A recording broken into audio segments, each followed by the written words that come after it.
नमस्कार दोस्तों, स्वागत है आपका आज की फटाफट बड़ी खबरों में। एक बार फिर हम हाजिर हैं आज की सभी बड़ी खबरों को लेकर। इस वीडियो में हम आपको बताने वाले हैं आज की बेहद बड़ी खबरें, लिहाजा इस वीडियो को पूरा आखिर तक देखें। इसलिए दोस्तों इस वीडियो को लाइक और शेयर भी जरूर कर दें। आज की बड़ी खबरों में हम आपको बताएंगे, जी हाँ दोस्तों, सरकारी कर्मचारियों को सरकार ने तोहफा दिया है। 24 से 44% वेतन में वृद्धि कर दी है। सरकार ने सरकारी कर्मचारियों के लिए खुशखबरी दी है, इन्हें बम्पर इंक्रीमेंट मिला है। एक नए आदेश के तहत अब सभी शैक्षणिक अस्पतालों में 2500 से अधिक फैकल्टी सदस्यों के वेतन में 24 से लेकर 44% तक का इजाफा किया है। कोरोना संकट के बीच सरकार के इस फैसले से कर्मचारियों को बहुत ही फायदा होगा। यह फैसला तेलंगाना राज्य सरकार ने लिया है। इसके चलते अब यहाँ सारे सरकारी शैक्षणिक अस्पतालों के शिक्षकों का वेतन बढ़ जाएगा। इसके लिए एक आदेश जारी किया गया है। असल में इसके लिए लंबे समय से मांग की जा रही थी, जो आखिरकार पूरी कर दी गई है। यह निर्णय तब सामने आया जब यहां गांधी अस्पताल के डॉक्टर्स ने इस मसले पर हड़ताल पर जाने की चेतावनी दी थी। सरकार ने इनकी मांगें मान ली हैं, इसलिए अब काम बंदी जैसी कोई संभावना नहीं है। जनसत्ता की रिपोर्ट के अनुसार जारी आदेश के अनुसार 2866 फैकल्टी सदस्यों की सैलरी में 24 से लेकर 44% तक की बढ़ोतरी होगी। आदेश के बाद अब सहायक प्रोफेसर का वेतन 67,000 से बढ़कर 90,000 रुपये हो जाएगा। यह 34% इंक्रीमेंट है। इसी प्रकार एसोसिएट प्रोफेसर का वेतन 80,000 रुपये से बढ़कर 1 लाख रुपये हो जाएगा। यह 24% इंक्रीमेंट है। प्रोफेसर को 44% इंक्रीमेंट का लाभ मिलेगा, जिसके चलते उनका वेतन अब 1,25,000 से बढ़कर 1,80,000 रुपये हो जाएगा। सरकार द्वारा जारी आदेश के अनुसार यह बढ़ा हुआ वेतन सितंबर 2020 यानी चालू माह से ही नकद के रूप में लागू किया जाएगा। यह अक्टूबर में देय होगा। यूजीसी के संशोधित पे स्केल 2016 में वेतन के भुगतान के संबंध में अलग से आदेश निकाले जाएंगे। साथ ही कर्मचारियों के लिए एक और बड़ी खबर है। जी हाँ, केंद्रीय कर्मचारियों की रिटायरमेंट की उम्र में बदलाव का कोई प्रस्ताव नहीं है। जी हां, कार्मिक राज्य मंत्री जितेंद्र सिंह ने बुधवार को कहा है कि केंद्र सरकार के कर्मचारियों की सेवानिवृत्ति की आयु में बदलाव का कोई प्रस्ताव नहीं है। उन्होंने लोकसभा में एक प्रश्न के लिखित उत्तर में यह टिप्पणी की। मंत्री ने कहा, केंद्रीय कर्मचारियों की सेवानिवृत्ति की आयु में बदलाव का कोई प्रस्ताव नहीं है। राज्य सरकार के कर्मचारी संबंधित प्रदेशों की सरकारों द्वारा तय कानूनों एवं नियमों के दायरे में आते हैं। सिंह ने एक अन्य प्रश्न के लिखित उत्तर में कहा है कि पिछले साल 18.6 लाख से अधिक लोक शिकायतें मिली और इनमें से 16 लाख से अधिक का निस्तारण किया गया। बता दें कि सरकारी कर्मचारियों के प्री मैच्योर रिटायरमेंट की नीति और कर्मचारियों के परफॉर्मेंस रिव्यू के बाद जनहित में रिटायर करने के सरकार के फैसले के खिलाफ विरोध तेज हो रहा है। मांग की जा रही है कि सरकार वरिष्ठ कर्मचारियों की प्री मैच्योर रिटायरमेंट नीति को तत्काल वापस लें। साथ ही कर्मचारियों के लिए एक और बड़ी खबर है। उत्तर प्रदेश में 86 लाख से ज़्यादा पेंशनरों के खाते में 3 महीने की पेंशन एक साथ भेजी गई। सीएम योगी आदित्यनाथ के मुताबिक इन लोगों में सीनियर सिटीजन, दिव्यांगजन और कुष्ठावस्था पेंशन के 86,95,027 लाभार्थी शामिल हैं। इनके खाते में पेंशन की 3 महीने की किस्त के 1311.5 करोड़ रुपए ऑनलाइन भेजे गए हैं। योगी के मुताबिक बुधवार को 49,87,054 सीनियर सिटीजन को 748.6 करोड़ रुपए भेजे गए हैं, जबकि दिव्यांगजन पेंशन के 10,90,436 लाभार्थियों को 163.57 करोड़ और 26,06,213 बेसहारा महिलाओं को 390.93 करोड़, कुष्ठावस्था पेंशन योजना के 11,324 लाभार्थियों को 8.49 करोड़ 3 महीने जुलाई, अगस्त और सितंबर की पेंशन दे दी गई है। हर एक बेनिफिशियरी के खाते में 1500 रुपये भेजे गए हैं। बता दें कि सरकार यह रकम इन लोगों को उनके खाने पीने के लिए देती है। यह केंद्र और राज्य सरकार की योजना का हिस्सा है। योगी के मुताबिक हमें पीएम का आभार जताना चाहिए, जिनके कारण आज हर एक बैंक खाते में सीधे रकम पहुंच रही है और बड़ी संख्या में लाभार्थी शासन की योजनाओं से लाभान्वित हो रहे हैं। इससे पहले भी यूपी सरकार ने इन पेंशनरों को एडवांस रकम दी थी। यह रकम सीधे बैंक खाते में डीबीटी से ट्रांसफ़र की जाती है। पेंशनर बैंक पासबुक या एटीएम के जरिए बैलेंस चेक कर सकते हैं। साथ ही कर्मचारियों के लिए एक और बड़ी खबर निकल के आ रही है। रिटायरमेंट को लेकर बड़ी खबर है। केंद्रीय कर्मचारियों के रिटायरमेंट को लेकर मोदी सरकार ने हाल में कुछ बातों पर जारी असमंजस की स्थिति को साफ कर दिया है। सरकार ने साफ किया है कि सरकार 50 से 55 साल की उम्र या फिर नौकरी में 30 वर्ष पूरा कर लेने वाले कर्मचारियों को रिटायर कर सकती है। सरकार के पास जनहित में ऐसा करने का अधिकार है। सरकार ने साफ शब्दों में कह दिया है कि सरकार चाहे तो कर्मचारियों को समय से पहले रिटायर कर सकती है। सरकार ने इस संदर्भ में पुराने ऑर्डर की व्याख्या में अस्पष्टता को खत्म कर नए नियमों का उल्लेख किया है। हाल में टाइम्स ऑफ इंडिया में छपी एक खबर के मुताबिक सरकार ने कहा है कि परफॉर्मेंस रिव्यू के आधार पर ही इस पर फैसले लिए जाएंगे। सरकार ने FR 56J और CCS पेंशन रूल्स 1972 के रूल 48 का भी जिक्र किया है।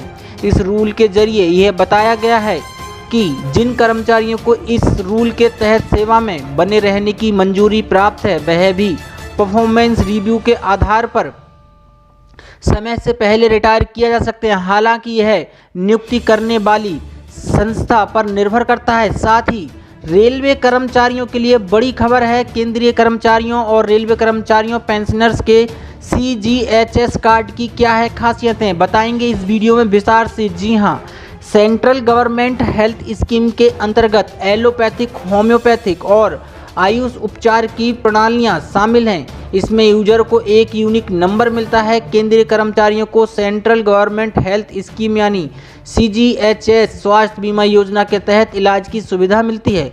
केंद्रीय कर्मचारियों के साथ साथ पेंशनर्स को भी यह सुविधा मिलती है। केंद्र सरकार की इस योजना के तहत केंद्रीय कर्मचारियों के आश्रितों को भी इसका पूरा लाभ मिलता है। योजना के तहत कर्मचारियों और उनके आश्रितों और पेंशनर्स को एक प्लास्टिक कार्ड जारी किया जाता है जिसे CGHS कार्ड के नाम से जाना जाता है। इस स्कीम के अंतर्गत एलोपैथिक, होम्योपैथिक और आयुष उपचार की प्रणालियां शामिल हैं। इसमें यूजर को एक यूनिक नंबर मिलता है। इसके साथ ही इसमें नाम, ब्लड ग्रुप, वार्ड वैलिडिटी आदि की जानकारी होती है। इस कार्ड में फ़ोटो भी छपी होती है। CGHS कार्ड की सुरक्षित अभिरक्षा लाभार्थियों की जिम्मेदारी और कार्ड के नुकसान के मामले में लाभार्थी को पुलिस और CGHS अधिकारियों को सूचित करना आवश्यक है। जी हाँ, योग्य सेवारत कर्मचारी और pensioner CGHS web portal www.cghs.nic.in और वेबसाइट www.cghs.gov.in पर ऑनलाइन आवेदन कर सकते हैं। इसके साथ ही वेलनेस सेंटरों में भी आवेदन किया जा सकता है। इसके लिए आपको एक फॉर्म को भरना होता है और साथ ही फ़ोटो, ID प्रूफ आदि भी अटैच करनी होती है। बता दें कि इस स्कीम के तहत लाभार्थियों को कैशलेस इलाज की सुविधा मिलती है, यानी कार्ड धारकों को अस्पताल में इलाज के बाद डिस्चार्ज करते समय दी जाने वाली महंगी दवाइयों का खर्च खुद अपनी जेब से नहीं भरना पड़ता है। CGHS के तहत पैनल में शामिल निजी अस्पतालों में जाकर कर्मचारी और पेंशनर्स इसका लाभ ले सकते हैं। साथ ही एक और बड़ी खबर निकल के आ रही है। महिला स्वरोजगार योजना के तहत सरकार सभी महिलाओं के खाते में डाल रही है 1-1 लाख रुपए। जी हाँ, बड़ी खबर निकल के आ रही है। महिलाओं को सरकार 1-1 लाख रुपए दे रही है। कोरोना महामारी के दौरान सोशल मीडिया पर फर्जी खबरों का तांडव मचा हुआ है। आए दिन नए फर्जी मैसेज के जरिए कई दावे किए जा रहे हैं। इन दिनों एक और मैसेज काफ़ी तेज़ी से वायरल हो रहा है कि जिसमें दावा किया जा रहा है कि मोदी सरकार महिला स्वरोजगार योजना के तहत सभी महिलाओं को उनके बैंक खाते में 1 लाख रुपए दे रही है। लेकिन भारत सरकार की संस्था PIB ने इस वायरल मैसेज की सच्चाई की जांच कर अलग से खुलासा किया है। आइए जानते हैं इस खबर में कितनी सच्चाई है और कितनी झूठी है ये खबर। जी हाँ, PIB की तरफ से इस बात की पुष्टि की गई है कि यह दावा फर्जी है। केंद्र सरकार द्वारा महिला स्वरोजगार जैसी कोई योजना नहीं चलाई जा रही है। कोरोना काल में बेरोजगारी के चलते सोशल मीडिया पर आए दिन इस तरह की फर्जी न्यूज़ फैल रही हैं। भारत सरकार की प्रेस परफॉर्मेंस ब्यूरो ने वायरल खबर का खंडन करते हुए कहा है कि सरकार ने ऐसा कोई फैसला नहीं लिया है। सरकार ने भी कोरोना काल में इस तरह की फर्जी खबरों को फैलने से रोकने के लिए कई प्रयास किए हैं। जी हाँ दोस्तों, बहुत से ऐसे यूट्यूब चैनल हैं, वेबसाइट्स हैं जहां पर बहुत ही ज़्यादा फर्जी खबर दी जाती हैं। जी हाँ, साथ ही बढ़ते हैं आज की एक और बड़ी खबर की ओर।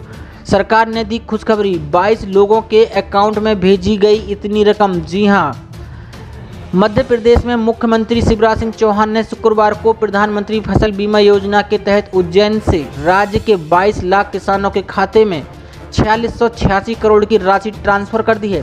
किसानों को बड़ी सौगात देते हुए सीएम शिवराज ने चुनाव से पहले उन्हें बड़ी राहत दे दी है। दरअसल मध्य प्रदेश के उज्जैन जिले में स्थित कालिदास अकादमी में स्थित पंडित सूर्य नारायण व्यास संकुल हॉल आज मुख्यमंत्री शिवराज सिंह चौहान ने किसानों को लेकर आयोजित एक कार्यक्रम में हिस्सा लिया। इस मौके पर उन्होंने राज्य के कुल 22 लाख किसानों के खाते में एक क्लिक के जरिए बीमा राशि डाली। इस मौके पर उनके साथ कृषि मंत्री कमल पटेल, उच्च शिक्षा मंत्री मोहन यादव, सांसद अनिल फिरोजिया व समस्त जन प्रतिनिधित्व जिला और किसान प्रतिनिधि मौजूद रहे। जी हाँ, बता दें कि सीएम ने कार्यक्रम में बीमा की राशि और 2019 में खराब हुई खरीफ फसल की राशि ट्रांसफर करने के बाद किसानों को संबोधित किया। इस मौके पर सीएम ने कहा कि बीमा पॉलिसी में अधिक सुधार किया जाएगा। उन्होंने कहा कि किसानों को न्याय मिले, यही हमारा संकल्प है। कांग्रेस पर निशाना साधते हुए कहा कि कर्ज माफी को लेकर कांग्रेस सरकार ने किसानों को धोखा दिया था। पिछली सरकार ने बीमे का 2200 करोड़ का प्रीमियम भी नहीं भरा। सीएम ने आश्वासन दिया कि उनकी सरकार किसानों को परेशान नहीं देखना चाहती है। साथ ही बढ़ते हैं आज की एक और बड़ी खबर की ओर। सोने चांदी में आई भारी गिरावट। जी हां दोस्तों, अंतर्राष्ट्रीय बाजार के अनुकूल आज देश में सोने और चांदी की कीमत में इजाफा देखने को मिला है। HDFC सिक्योरिटीज के मुताबिक देश की राजधानी नई दिल्ली में शुक्रवार को सोने के दाम 224 रुपये बढ़कर 52,672 रुपये प्रति 10 ग्राम हो गए थे। वहीं अगर चांदी की बात करें तो यह 620 रुपये की मजबूती के साथ 69,841 रुपये प्रति किलोग्राम हो गई है।